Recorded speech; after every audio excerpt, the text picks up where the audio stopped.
참 예수님, 오늘은 4월 29일 수요일 시에나의 성녀 카타리나 동정학자 기념일입니다. 복음 말씀 듣겠습니다. 요한이 전한 거룩한 복음입니다. 그때 예수님께서 군중에게 이르셨다. 내가 생명의 빵이다. 나에게 오는 사람은 결코 배고프지 않을 것이며 나를 믿는 사람은 결코 목마르지 않을 것이다. 그러나 내가 이미 말한 대로 너희는 나를 보고도 나를 믿지 않는다. 아버지께서 나에게 주시는 사람은 모두 나에게 올 것이고 나에게 오는 사람을 나는 물리치지 않을 것이다. 나는 내 뜻이 아니라 나를 보내신 분의 뜻을 실천하려고 하늘에서 내려왔기 때문이다. 나를 보내신 분의 뜻은 그분께서 나에게 주신 사람을 하나도 잃지 않고 마지막 날에 다시 살리는 것이다. 내 아버지의 뜻은 또 아들을 보고 믿는 사람은 누구나 영원한 생명을 얻는 것이다. 나는 마지막 날에 그들을 다시 살릴 것이다. 주님의 말씀입니다. 그리스도님 찬미합니다. 우리는 지난 일주일 동안 요한복음 6장 생명의 빵 말씀을 들으면서 예수님의 극진한 사랑을 배우고 있습니다. 우리 가톨릭 신자뿐 아니라 우리 개신교 신자뿐만 아니라 온 세상 사람들이 성체의 신비를 깨달을 수만 있다면 온 세상을 품은 것과 같습니다. 온 세상이 아니라 온 우주를 품은 것과 같습니다. 하느님께서 부족하고 비천한 나에게 먹이로 오시는 신비가 성체 성사입니다.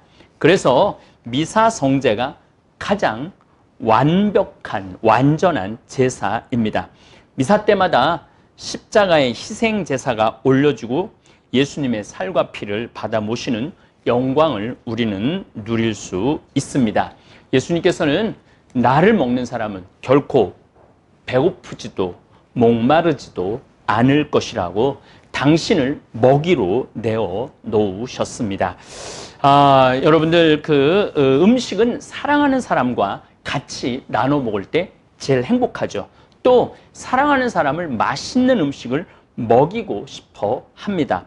부모님이 자식에게 상을 차려줄 때, 만나고 귀한 거 먹일 때, 저는 집에 가끔 가고, 또 우리 아버님 생전에는 여기 저 앞에 정계산에 올라가셔서 정말 좋은 거, 더덕, 도라지, 심하게는 산삼까지 캐서 저를 당신 방에 부르시고 평창 생태마을에 오셨을 때 제가 만나게 먹을 때 그 아버님의 그 행복해하는 눈빛, 또 어머님이 저한테 요즘 이제 가죽나물이라는 것이 나오는데 가죽나물 또 이렇게 티각해갖고 저한테 먹이실 때 그 표정, 아마 사랑하는 부모님이 자식 먹는 거 볼 때 제일 행복하듯이 예수님 마음은 당신의 살과 피를 이 세상에 최고로 귀한 빵과 포도주로 대신해서 거룩한 변화를 통해서 우리에게 먹이로 오시는 거죠. 이건 딱 먹을 걸 만들어주는 차원이 아니고 너무나 우리를 사랑하신 나머지 당신을 먹이로 내어 놓으신 거죠. 저는 이 세상에서 가장 아름다운 장면 중에 하나가 아기 엄마가 아이한테 젖을 물릴 때 정말 아름다운 모습으로 제가 기차 안에서 비행기 안에서 여행 중에 인종을 구분하지 않고 아기 엄마가 아이한테 젖을 물릴 때 정말 아름다운 모습이 아닌가. 또 그 젖을 물고 행복하면서 젖을 먹는 그 자녀를 볼 때 예수님하고 우리의 관계를 묵상해 봅니다. 예수님께서는 우리한테 먹이로 오십니다. 우리를 너무나 사랑하신 나머지 당신의 살과 피를 먹이로 내어주시고 기쁨을 누리신 거죠. 정말 오늘 복음에서도 한 사람도 나한테 오는 사람을 난 잃지 않을 것이다. 그들을 모두 살릴 것이다. 먹이로 주시면서 우리를 살리겠다라는 그 말씀, 정말 우리가 깊이 묵상해 봐야 되는 말씀 아닌가 싶습니다. 노노 중용에서도 인생을 완성하는 8가지 맛이 있다고 합니다. 귀양 생명의 빵에 관한 말씀을 묵상하고 있으니 동양에서는 무슨 맛으로 인생을 사는지 한번 들여다보는 것도 좋을 것 같아서 준비를 했습니다. 1미, 그저 배를 채우기 위해 먹는 음식이 아닌 맛을 느끼기 위해 먹는 음식의 맛이 인생의 1미래예요. 맛있는 음식 먹는 것처럼 중요한 게 없다는 얘기죠. 여러분들 요즘 예전에는 우리 어렸을 때는 먹는 프로그램 거의 없었죠. 먹고 살기 힘들어 죽겠는데 무슨 기가 막힌 무슨 맛있는 음식들 찾아다니면서 그런 프로그램 없었어요. 근데 요즘은 정말 먹고 살만 하니까 맛있는 프로그램이 너무너무 많죠. 요리사들의 그 실력도 뽐내기도 하고 그러죠. 이 음식 맛을 가장 많이 느끼는 사람이 인생을 행복하게 사는 사람이라는 생각을 합니다. 저는 이 음식 맛을 가장 많이 느끼는 사람 중에 하나입니다. 그래서 저는 행복합니다. 일단 제가 5대양 6대주를 다 다녀봤고 전 세계 음식을 다 음미해 봤습니다. 일단 제가 알래스카에 강의를 갔을 때 정말 집에서 정성스럽게 잡아놓은 연어들 많이 먹었죠. 또 남미에 가면 또 아사도, 미국, 캐나다 말할 것도 없고 호주에 가면 또 양 또 맛있게 해서 주고 저는 상다리만 빼고 상위에 있는 음식은 다 먹을 줄 압니다. 한 번은 인도에서 아주 향이 강한 커리를 식당에서 맛있게 먹는데 주인이 와서 저에게 혹시 인도 사람 아니냐고, 인도 사람도 잘 못 먹는 커리인데 이렇게 향이 강한 음식을 이렇게 잘 먹느냐고 맛있게. 오죽하면 제가 사랑밭에 고수를 심어 놓겠습니까? 쌀국수, 베트남, 캄보디아 이런 데 가서 쌀국수 참 좋아하죠. 제가 그 향신료 올려서 먹는 맛이 또 일품입니다. 어떻게 보면 모든 음식의 맛을 가리지 않고 다 먹을 수 있는 은총을 제가 받았죠. 아프리카 잠비아 갔을 때 잠비아 방인 수녀님들이 제가 매번 아이스크림을 사주니까 수녀님들이 나를 많이 친숙하게 생각을 하는 모양이에요. 그래갖고 아프리카 음식도 정성스럽게 해주고, 한 번은 반 장난기가 발동했는지 수녀님들이 송충이를 잡아서 저에게 튀겨주셨습니다. 이 손가락보다 좀 굵은 송충이를 제가 아주 가볍게 맛있게 먹어주었을 때 수녀님들 눈이 놀라기도 하고 신기해 하기도 한 기억도 납니다. 저는 우리나라 묵나물을 참 좋아합니다. 산나물을 참 좋아하죠. 산나물이 나올 때마다 저는 밥을 비벼 먹죠. 바닷가에서 나오는 모든 해산물을 제일 좋아합니다. 특별히 즐겨 먹는 음식은 김치찌개, 된장찌개입니다. 그리고 제가 찌개용 청국장에 새우젓 간을 하고 고춧가루 간을 더해서 무, 생채 그리고 각종 나물 비비고, 이 산초기름, 제가 여러분들 이 산초기름 비벼 먹으면 세상의 최고의 맛을 즐길 수 있습니다. 이제까지는 아버지 어머니께서 가을에 산초를 따서 직접 기름 짜는 집에 가셔서 당신 두 눈으로 지켜보시다가 어머니 아버지가 찾아온 산초기름 3병을 짜주셨는데 이제 2병 먹고 이제 반병 남았습니다. 이제 이렇게 산초기름 짜주시는 아버님은 3년 전 4월 10일 날 돌아가셔서 하늘나라로 가셔서 하느님 옆에 계시고, 어머니는 이제 90이 다 되셔서 아버지만 그리워하면서 노안을 겪어내고 계십니다. 오늘도 어머니하고 잠깐 통화를 했는데 길에서 누나네 집에 무슨 사업장에 방문을 했는데 못 찾아갖고 결국은 경찰이 모시고 왔다는 얘기를 어머니한테 들었어요. 나이를 먹으면은 어쩔 수가 없죠. 어머니가 아주 총명하신데, 저도 누나네 그 사업장에 저도 못 찾았는데 어머니는 더 할 나이가 없죠. 어쨌든 올해 가을에는 제가 직접 산초를 따서 기름을 내볼 생각입니다. 구독자 여러분들도 인생 8미 가운데 이 음식미를 마음껏 누리시면 좋을 것 같습니다. 비싼 음식이 맛있는 것이 아니라 좋은 재료와 정성이 담긴 음식이 맛을 더할 수 있습니다.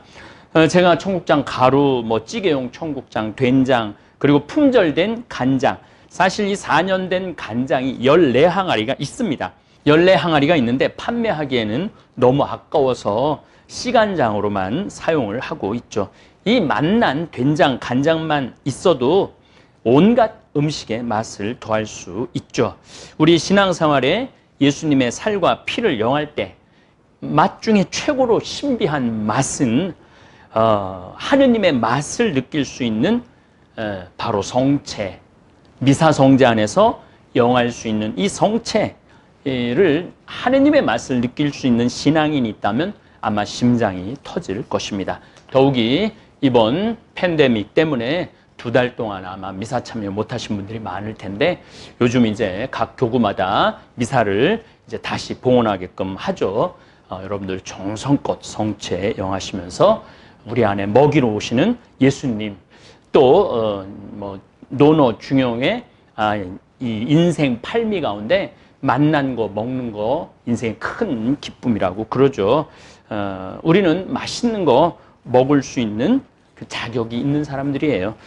제가 이 부분은 공자님하고 우리 예수님하고 얼마나 낭만적으로 사셨는가에 대한 이야기를 한번 하도록 하겠습니다. 노노 중용 두 번째 맛은 돈을 벌기 위해서 일하는 것이 아닌 삶의 의미를 찾기 위해서 일하는 직업의 맛이 있다고 그래요. 먹는 맛이 있고 일하는 맛이 있다는 거예요. 이 또한 저도 아주 만끽하고 있는 사람입니다. 사람은 하고 싶은 일과 하는 일과 하고 싶은 앞으로 할 일이 똑같으면은 행복한 사람이라고 이야기를 하죠. 톨스토이가 그런 얘기를 했습니다. 저는 중학교 14살 때부터 신부님이 되고 싶었고 28살에는 사제가 되었고 그리고 지금 28년 동안 사제로 살고 있습니다. 또 남은 노년의 사제를 꿈꾸고 있습니다. 이 얼마나 행복한 사람입니까? 사제로 살면 가시밭길도 있죠. 가시밭길이 있어요. 아주 험난한 길이 있어요. 저 자신의 양심으로 받아들일 수 없는 시간도 젊은 시절에는 있었습니다. 그 가운데 가톨릭교회 건물이 대형화하는 아픔도 저는 겪었습니다. 교회가 가난한 이들과 함께하지 않고 몇백억씩 들여가면서 성당 짓고 기관 짓는 모습에 참 많이 힘들었습니다. 필요하지만 급하지 않은 일에 교회가 온전히 매달릴 때 하느님의 복음, 진리는 거기에 머무르기는 쉽지 않습니다. 요즘도 많은 몇몇 교구에서 뭐 교구청 건물 크게 짓는다고 그런 엄청난 예산들을 들이고 있는데 필요하지만 급하지 않은 일이죠. 지금 급한 일은 제가 보기에는 정말 가난에 허덕이는 이들한테 구제를 하는 일이라는 생각을 합니다. 요 며칠 저는 정말 정치인들에게 화가 많이 났습니다. 전 국민 재난지원금을 가지고 밀고 당기고 하는 정치인들에게 화가 치밀어 오릅니다. 지금 가난한 사람들에게는 하루가 시급합니다. 제가 알고 있는 정선의 한 다문화 가정은 화장실이 없어서 외부 부엌, 그냥 부엌에서 그 부엌에 하수구 내려가는 거기에 거기서 뒤처리를 하고 나머지는 또 완전히 바깥에서 하는 집들도 많습니다. 부자나 국회의원들에게는 지금 상황이 다급하지 않지만은 2달째 일을 못하고 일자리를 잃은 사람들에게는 단돈 50만 원만 있어도 숨통이 트일 것입니다. 조선시대에도 의창, 군자창, 별창, 상평창을 두어서 가뭄이 들었을 때는 굶는 백성에게 식량을 나누어 주었습니다. 경주 최씨 부자네도 백리 안에는 굶어 죽는 사람이 없게 하라고 그랬잖아요. 나라가, 정부가 할 일은 정말 지금 하루가 시급한 분들에게 재난지원금을 빨리 지급하는 거예요. 정치적인 논리로 밀고 당기고 할 시간이 그들에게는 지금 급박합니다. 저는 70%든 100%이든 하루빨리 재난지원금을 지급해야 한다고 생각을 합니다. 물론 뭐 저와 우리 대부분의 사제들은 받지 않을 거예요. 사제들은 혼자 입에 풀칠만 하면 되니까 아마 우리나라의 많은 분들도 이번에 뭐 기부 형식으로 더 가난한, 그래서 우리 직원들하고도 지금 얘기를 했는데 무슨 상품권이 나오면은 평창 정선 다문화 가정으로 우리 배은하 신부님이라고 그런 일을 지금 하고 있는 원주교구 신부님이 계십니다. 그래서 그런데 우리도 동참하고자 지금 의견을 모으고 있습니다.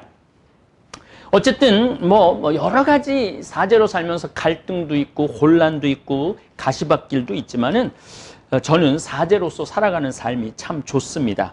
제 강론과 강의를 듣고 불면증이 나았고 우울증이 사라졌고 알코올 중독에서 벗어나고 심지어는 자살을 여러 번 시도하는 분들도 정상적인 생활로 돌아와 행복한 시간을 보내고 있다는 편지를 받을 때마다 직업의 맛, 직업미를 인생 8미 중에 두 번째 맛을 느끼고 있죠. 그리고 중용에서도 말을 하지만 돈을 벌기 위한 일이 아닐 때 자유로움과 여유로움을 누릴 수 있다고 이야기를 합니다. 아마 제가 살아가는 동안 청국장 가루 팔아서 100억을 모으겠다. 이만희 씨는 지금 2천억의 비자금이 있다고 그러는데 2천억을 모으겠다. 이런 목표가 있었다면 저는 하루하루가 지옥이었을 거예요. 행복하지 않았을 겁니다. 제 신념 중에 하나는 그달에 번 건 그달에 다 쓰자. 남겨두면 썩게 돼 있고 이상한 생각을 하게 돼 있고 욕심이 들게 돼 있는 거예요. 그저 청국장 가루 만들어서 대한민국 농촌 살리고 국민 건강 챙기고 우리 생태마을 40명 직원과 우리 일로 파생되어 행복하게 일을 할 수 있는 사람이 500명, 1000명도 넘는다면 그것으로 충만함을 느끼기 때문에 저는 직업미가 있습니다. 요즘은 성서 특강을 하면서 정말 사제로서 복음을 전하는 기쁨을 만끽하고 있습니다. 강의 준비하느냐고 하루에 한 6시간, 7시간 공부를 하죠. 책도 읽고 글도 준비를 하죠. 성체를 영하면서 음식미를 누리고 미사를 봉헌하고 강론하면서 하느님 나라, 복음, 기쁜 소식을 전하는 직업미가 있습니다. 이 두 가지만 행복해도 인생 살만 납니다. 산미, 남들은 노니까 노는 것이 아닌 진정으로 즐길 줄 아는 풍류의 미, 이걸 풍류미라고 합니다. 이게 우리가 살아가면서 풍류의 맛이 있어야 된다는 거예요. 이 노는 일에 저는 결코 남에게 뒤지지 않습니다. 많은 분들은 신부님 일을 너무 열심히 하세요. 시간 좀 내셔서 쉬세요. 이렇게 말하는 분들이 많으신데 저 참 잘 놉니다. 가끔 저는 제 인생이 평생 노는 삶을 살았다고 착각할 때가 많습니다. 예수님께서는 끝없는 방랑 생활을 통해서 하느님 나라를 선포하시고 수많은 사람들을 만났듯이 저도 전 세계를 다니면서 하느님 나라 선포하고 전 세계 다니면서 인생의 쓴맛, 단맛 다 경험하신 분들을 만나면서 정말 풍류를 느낄 수 있어요. 그분들이 마지막 결론은 뭐예요? 내가 오늘 행복하고 먹고 마시고 놀기만 하면은 나중에 행복하려고 오늘 그 행복을 미루는 사람처럼 어리석은 사람이 없죠. 이제는 아프리카의 하느님 나라 건설을 꿈꾸면서 아프리카까지 저는 아프리카를 일이라고 생각해봤던 적이 없어요. 아프리카로 소풍 간다는 생각을 하죠. 젊었을 때는 동창 신부님들과 밤낮을 함께 하면서 놀았고 본당 신부 때는 교우들과 매일 소풍 같은 삶을 살았습니다. 저는 오늘 강론 끝나고는 우리 직원들하고 여기 카페, 여기 이장님이 카페를 새로 열으셨다고 그래갖고 우리 직원들하고 카페 가기로 했어요. 그래서 조금 이른 시간, 원래 한 7시 20분쯤에 강론을 찍는데 오늘은 6시 한 45분쯤에 지금 강론을 찍고 있습니다. 저는 산을 참 좋아합니다. 인자요산, 지자요수라고 그러는데 저는 바닷가도 좋아하고 산도 좋아해서 우리나라 산을 거의 다 완주 한 것 같아요. 지리산, 천왕봉, 설악산, 대청봉, 하여튼 백두산까지 제가 중국으로 해서 가기도 했지만은 금강산까지도 갔다 올 정도로 참 노는 거 참 좋아합니다. 이스라엘 성지 순례를 10번 하면서 저는 순례라기보다는 예수님과 한바탕 신나게 노는 시간이 아니었는가 이런 생각을 합니다. 요즘은 관절이 이상하게 좋아져서 슬슬 산에 대한 욕심이 일어납니다. 그래서 요즘 평창 읍내에 있는 노성산이지? 네. 노성산에 매일 오르는 기쁨을 누리고 있습니다. 아마 나는 자연인이다에 아마 오늘쯤 올라가지 않을까 싶습니다. 공자님도 시와 음악을 즐기셨습니다. 공자님은 기본적으로 예학을 기초로 제자들을 가르쳤습니다. 공자님은 풍류적 예학 정신은 흥어시, 시로 흥하고 입어에 예로 바로 똑바로 쓰고 성어락, 즐거울 락, 유쾌할 락이죠. 락으로 완성을 하라는 이런 얘기죠. 그래서 시에서 감흥을 일으키고 예절로서 일어서고 풍류에서 완성한다라는 그런 가르침을 가르치시죠. 이것은 아침에 시적 감수성으로 하루를 출발하고 요즘 제가 아침에 일어나고 신약 성서를 읽는데 참 좋은 것 같아요. 또 예절로서 일어서서 하루 종일 뭐 복음, 구약성서 요즘 강의 준비한다고 일을 하죠. 풍류로서 완성한다. 이렇게 저녁에 강의 끝나고 우리 직원들하고 오늘도 카페 가고 뭐 즐거운 이야기 나눌 계획입니다. 이것은 어쨌건 하여튼 여러분들 그 음악과 시를 잘 모른다는 것은 이건 인생에 풍류미가 없는 거예요. 공자님이 아들 공리가 있었는데 물어보죠. 너 시를 아느냐? 낙을 아느냐? 그랬더니 잘 모른다고 그랬더니 공자님이 이런 말을 합니다. 내가 음악과 시를 모르는 너하고 대화를 하니 사람하고 대화하는 것이 아니라 벽하고 대화를 하는 것 같다. 그래서 아들이 음악과 시를 아버지 이야기를 듣고 열심히 공부했다는 이야기가 있죠. 어쨌든 시와 음악을 모르면 사람으로서 즐거움이 없다는 이야기입니다. 아마 나는 자연인이다. 우리 민건이하고 도현이라고 우리 과장님 아들이 같이 산에 올라갔는데 둘이 산을 손잡고 넘어가는데 그야말로 엄마 찾아 살말이라는 그런 어렸을 때 만화였는데 그게 있었는데 그걸 마치고 싶어갖고 제가 올라가고 노래해갖고 녹음을 했어요. 아마 여러분들 들어보실 수 있을 겁니다. 언제나 노래한다는 건 즐거운, 좀 뭐 제가 잘하지는 못하지만은 그런 즐거운 일이 아닌가 싶습니다. 사실 예수님도 먹고 마시고 노는 일을 중요하게 여기셨습니다. 마태오복음 11장 18절 19절을 보면은 요한이 와서 먹지도 않고 마시지도 않자 저자는 마귀가 들렸다. 먹지도 않고 마시지도 않으면 마귀 들리는 경우가 많죠. 영화들 보면 제가 또 구마 예식 때 말씀을 드렸어요. 하고 말한다. 그런데 사람의 아들이 와서 먹고 마시자 보라 저자는 먹보요 술꾼이며 세리와 죄인들의 친구다 하고 말한다. 여러분들 보통 먹보 쟤 먹보야. 그럼 먹는 거 참 좋아하는 사람이에요. 먹는 거 좋아하는 사람 노는 거 좋아하는 사람이에요. 더욱이 술꾼이다.